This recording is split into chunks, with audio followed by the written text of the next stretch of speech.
Bonjour tout le monde. Donc si vous êtes en train de regarder cette vidéo, c'est que vous êtes connecté au réseau. Plus vraiment besoin de lui donner un nom spécifique. Le réseau mondial est aujourd'hui une référence, même parmi les personnes les plus ignorantes. Internet, comme on l'appelle le plus souvent, est donc une abréviation de Interconnected Networks, ce qui pourrait donc se traduire par interconnexion de réseau. Internet n'est donc pas simplement un réseau à échelle mondiale, mais est en fait composé d'une multitude de réseaux, interconnectés les uns aux autres. La plupart des gens l'utilisent sans vraiment comprendre comment il fonctionne, et sans avoir la moindre admiration pour la magie qu'il représente. Alors dans cette série de vidéos, nous allons essayer de comprendre le fonctionnement de ces réseaux d'une manière générale, puis nous verrons comment interagir avec ces nouveaux systèmes. Donc, bien évidemment, dans cette première vidéo, nous ne nous intéresserons pas directement au réseau Internet, mais à votre réseau local, qui, je le rappelle, fait partie du réseau Internet. Aujourd'hui, la grande majorité des réseaux locaux, donc, sont créés par des ordinateurs qui sont très spécialisés dans cette tâche. Ce sont des petites boîtes, que vous avez sûrement chez vous en ce moment, que l'on appelle des routeurs. Ils sont donc capables de créer un réseau local où un ordinateur peut se connecter, la plupart du temps par Wi-Fi ou par câble, mais ils peuvent aussi relier ce réseau à Internet. Alors, à chaque nouveau concept, je vous expliquerai bien évidemment la théorie, mais je vous donnerai en parallèle les commandes Linux associées. Notre premier objectif sera donc de comprendre un peu la structure du réseau que vous êtes actuellement en train d'utiliser avec votre ordinateur. Il n'y a donc pas de prérequis pour cette vidéo, mais bien évidemment, je vous conseille d'avoir un terminal Linux sous la main pour tester un peu les commandes que je vais vous donner.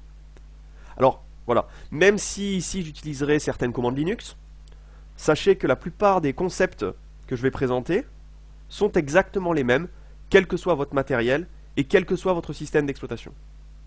Que ça soit un ordinateur sous Windows, un ordinateur sous Linux, une tablette Apple, un smartphone, un routeur ou n'importe quel autre matériel informatique, la théorie reste exactement la même. Et bien sûr, ici, quand je parle de smartphone, je parle bien sûr d'un téléphone, par exemple, connecté au réseau Wi-Fi. Je ne parlerai pas des réseaux de téléphonie mobile de type GSM, etc. Voilà, donc je me focaliserai sur les réseaux informatiques, donc. Et quand on parle de réseau informatique, il y a un mot qui revient très souvent. Et ce mot, c'est celui de protocole. Et ce mot un petit peu barbare ne devrait pas l'être, tout simplement parce qu'il s'agit tout simplement d'une règle de communication.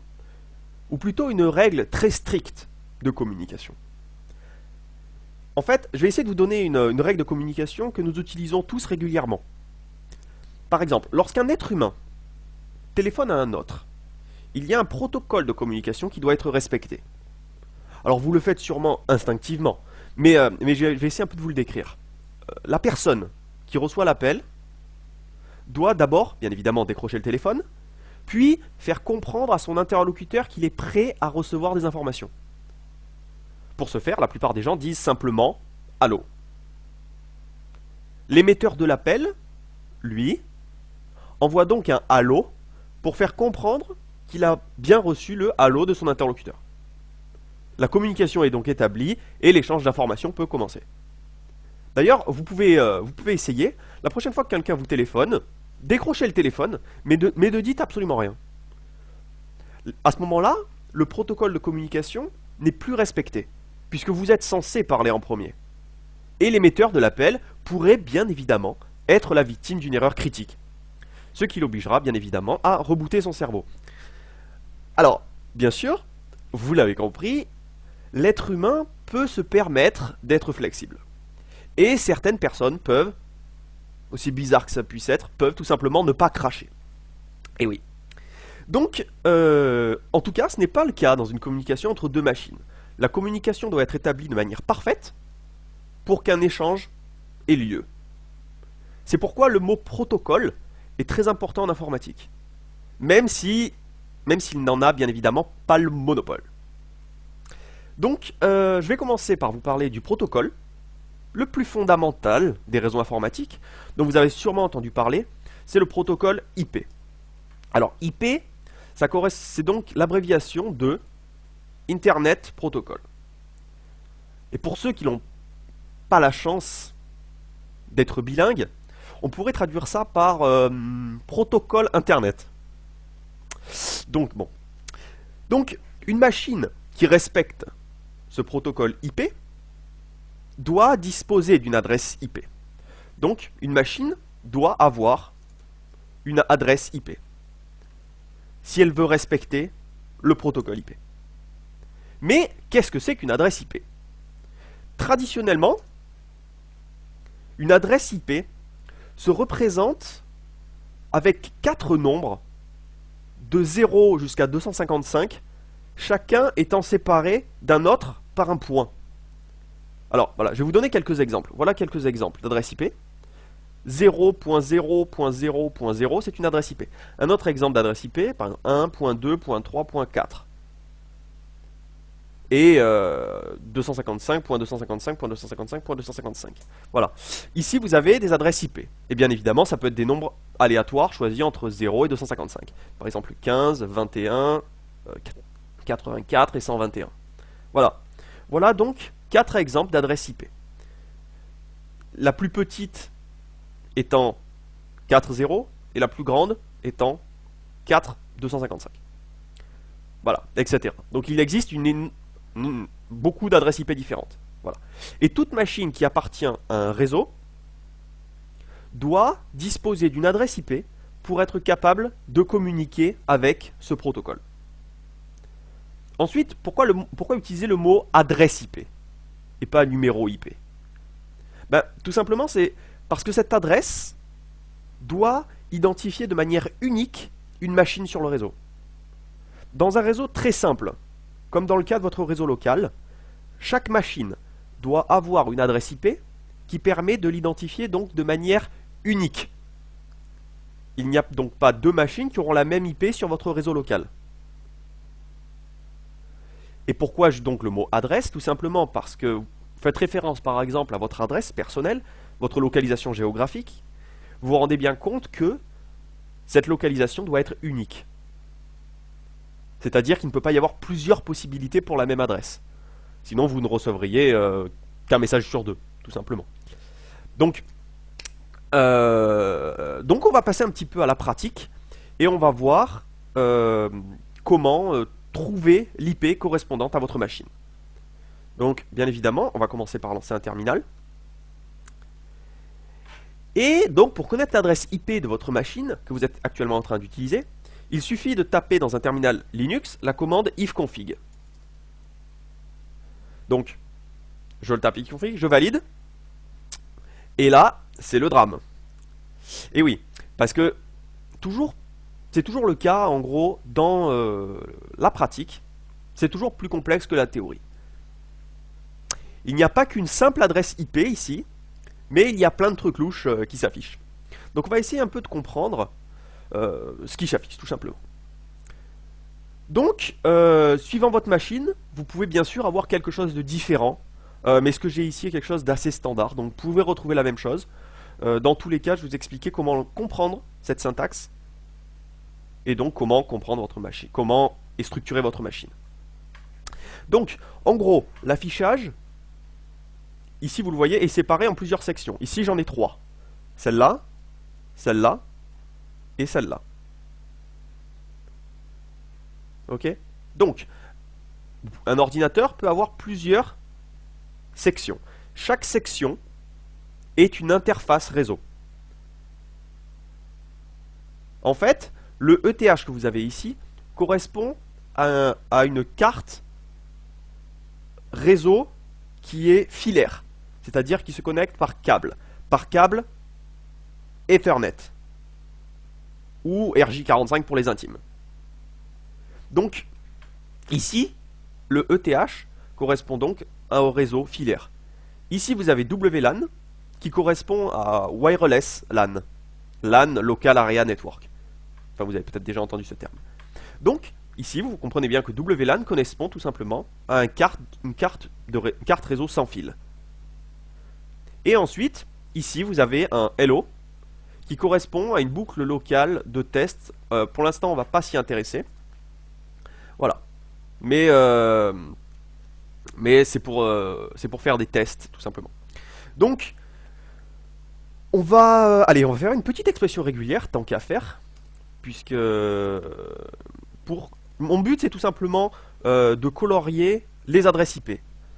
Je vous ai donné donc une certaine syntaxe. Et ici, je vais essayer de créer, justement, tout simplement, colorier. Donc si vous ne comprenez pas, ce n'est pas très grave. Mon seul objectif ici, c'est de colorier. Donc je vais expliquer pour ceux qui sont intéressés par les expressions régulières.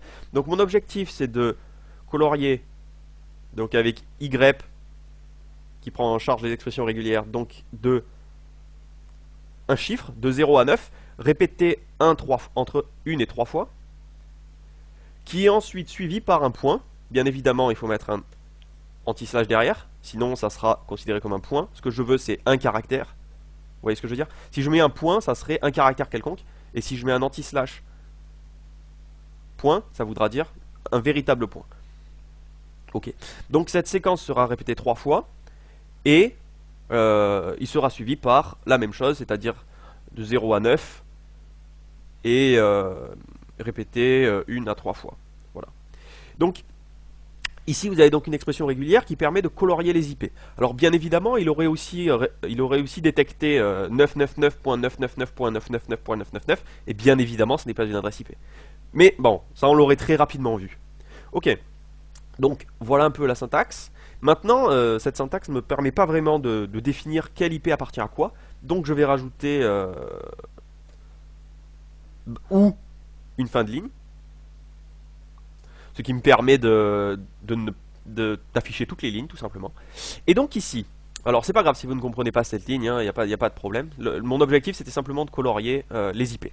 Alors ici vous voyez que ETH0, alors oui, ici moi j'ai ETH0. Par exemple, si vous avez plusieurs interfaces, plusieurs cartes réseau filaires, vous aurez ETH0 par exemple, ETH1, ETH2, ETH3, etc.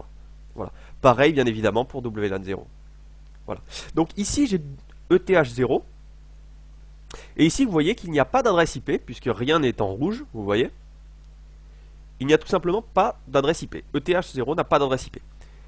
Et c'est parfaitement logique, puisque je n'ai pas de câble relié à ma carte réseau. Donc, aucune surprise. Ici, vous avez localhost. L'adresse IP est toujours 127.0.0.1.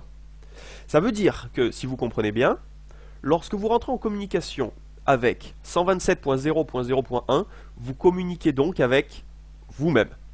Donc, pour l'instant, on ne va pas s'intéresser donc à localhost, mais ce chiffre est à retenir, enfin, cette IP est à retenir. Le masque, pour l'instant, on ne va pas s'intéresser. Et voilà, donc la partie la plus intéressante, c'est notre carte Wi-Fi qui, moi, semble être connectée avec l'adresse 192.168.1.38. Ensuite, il y a une adresse de broadcast et un masque. Alors, comme j'ai dit, le masque, pour l'instant, on ignore. Et l'adresse de broadcast, je vais donc vous en parler plus tard. Mais l'adresse principale, donc, la plus importante, qui fait référence à votre machine sur ce réseau, c'est celle-là. Alors, dans un réseau local, vous trouverez souvent ces 192.168 au début. Après ça, vous aurez souvent, par exemple, soit un 0, soit un 1, suivi ensuite d'un nombre quelconque. Bien évidemment, pas si quelconque que ça. Comme je vous l'ai dit, il faut d'abord que ce dernier nombre soit compris entre 0 et 255. Mais il y a quelques exceptions en fait. Il ne peut pas, par exemple, être égal à 0. 192.168.1.0, ça n'est pas possible. Car ça sera l'adresse de référence de votre réseau. 192.168.1.1 ne pourra pas être possible non plus, probablement pas, car ça sera sûrement l'adresse de votre routeur. Et, bien évidemment, 192.168.1.255 ne pourra pas être utilisé car il s'agit de l'adresse de broadcast, comme vous le voyez ici. Voilà, donc il y a quelques exceptions. En tout cas, Maintenant, vous savez détecter tout simplement, en fonction de comment est relié votre ordinateur à votre routeur, vous savez détecter l'adresse IP qui correspond à votre machine. Donc, bien évidemment, je me répète, ceci est l'adresse qui identifie votre machine sur le réseau local, et non pas sur Internet. Donc, voilà. Donc, vous savez maintenant récupérer votre adresse en identifiant un peu vos différentes interfaces grâce à la commande ifconfig. Donc, c'est tout pour cette vidéo, et j'espère que ça vous a plu, et je vous dis à tout de suite.